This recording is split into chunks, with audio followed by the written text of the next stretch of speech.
So, ang tanong nyo siguro, anong nararamdaman ko? Yes, ma'am. Ano po ang nararamdaman ninyo sa lahat after 7 years of this legal battle? Napakalaki po ng ginhawa at saya. Ang nararamdaman ko ngayon, mas mapapanatag at makakatulog na po ako ng mas maluwag. You know, with the grant of our demurrer to evidence, which is tantamount to acquittal, that means I am now completely free and vindicated. It's very liberating. At alam nyo naman ito, I respected the rule of law, despite the pain and the injustice of it all. I confronted the charges head on, and I went through and endured the whole process. Nagpapasalamat po ako unang-una sa ating mahal na Panginoon for His grace of freedom,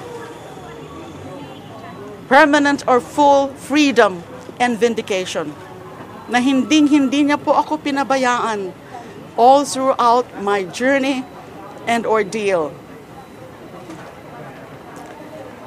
Salamat din po sa aking legal team for their hard work and their extraordinary commitment in defending me against these fabricated, spurious charges. Salamat din po kay Honorable Judge Hener Guito for his strong sense of justice and fairness. Napakalaki po o malaki po ang bahagi ng aking pagkamit ng hustisya ang makalaya ako ng lubusan. Sa aking pamilya, maraming salamat sa pagmamahal at sa inyong lahat na hindi bumitiw, for believing in me and in my innocence and in the causes that I've been fighting for. Maraming salamat. Sa taong bayan na tumutok sa mga kaso ko, salamat po.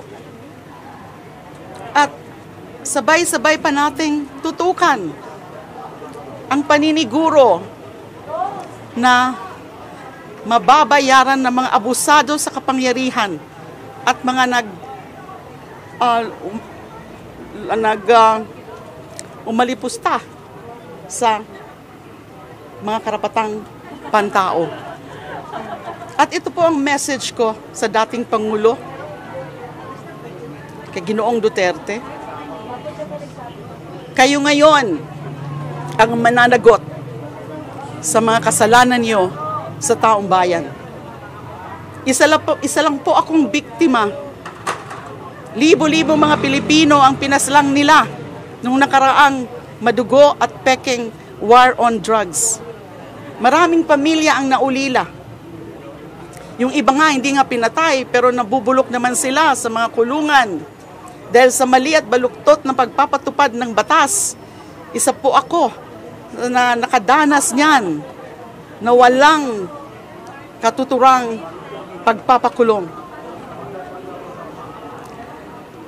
Sa mga sumusuporta po sa akin, huwag po kayong mawawala. Dahil pagkatapos ng 7 taon, mas handa po ako na ituloy ang laban.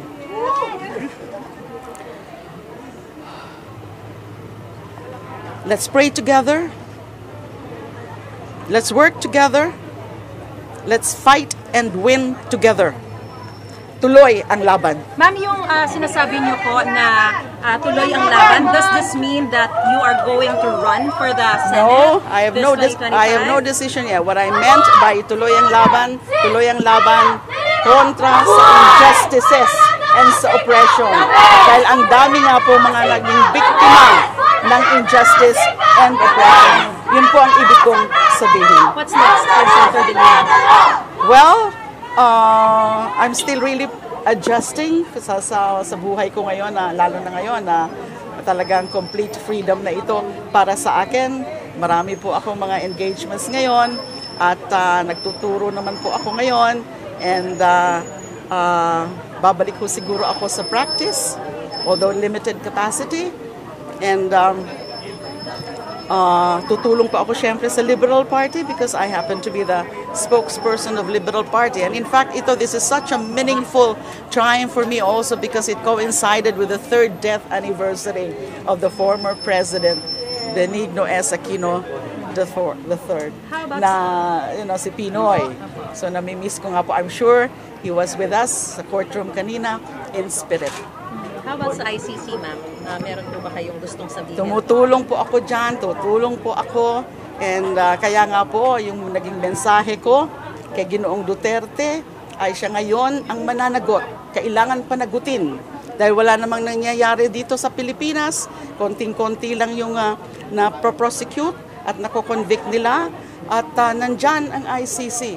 Tumutulong po tayo. I've been saying that na handang-handa po ako na tumulong talaga sa ICC para makamtan ang hustisya ng mga naging biktima.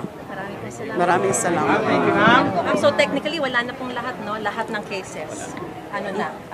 Wala na po because the grant of our demurrer to evidence, that is tantamount to acquittal. Alam niyo po na 3 yung naging drug cases ko.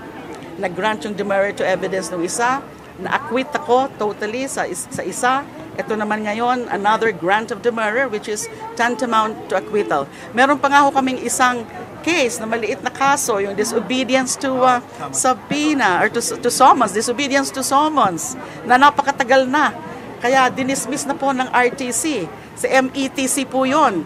Nung hindi po dinidismiss ng METC, inakyat po namin yun, inakyat po ng aking mga abogado sa RTC and invoking my right to speedy disposition of case or speedy trial. Dahil na minor case lang, na imposable penalty nga, is just I think 6 months and then tumatagal ng 7 taon. So buti na lang po, nagpapasalamat din po kami sa RTC Quezon City na pinagbigyan po yung aming petition na tuluyan na rin pong dinismiss yung kaso na yan. So all of this, yes. So all of these criminal cases are gone. So that's why I'm so happy. Do you go back to Bicol? Yes. Yeah, I've been going there once in a while. Binibisita ko po ang mami ko. Sana po kayo didiretso, ma'am? Sa ngayon po, sana po. Sa mga, meron kaming meeting yung lawyers. Kasi sa mga next moves, pag-uusapan po For namin. the Yes, are you contemplating to filing Ma'am, dito po cases sa against cabinet. Oh yes, my lawyers have been studying that already. And there are still other cases that I've asked them to study. Isa nga po, we will announce it in due time. Okay. Kasi pinag-uusapan yan, pinag-aaralan yan. So pag ready na po, i-announce po namin yan. Aside from Duterte, sino po yung respondent? Thank you, ma'am.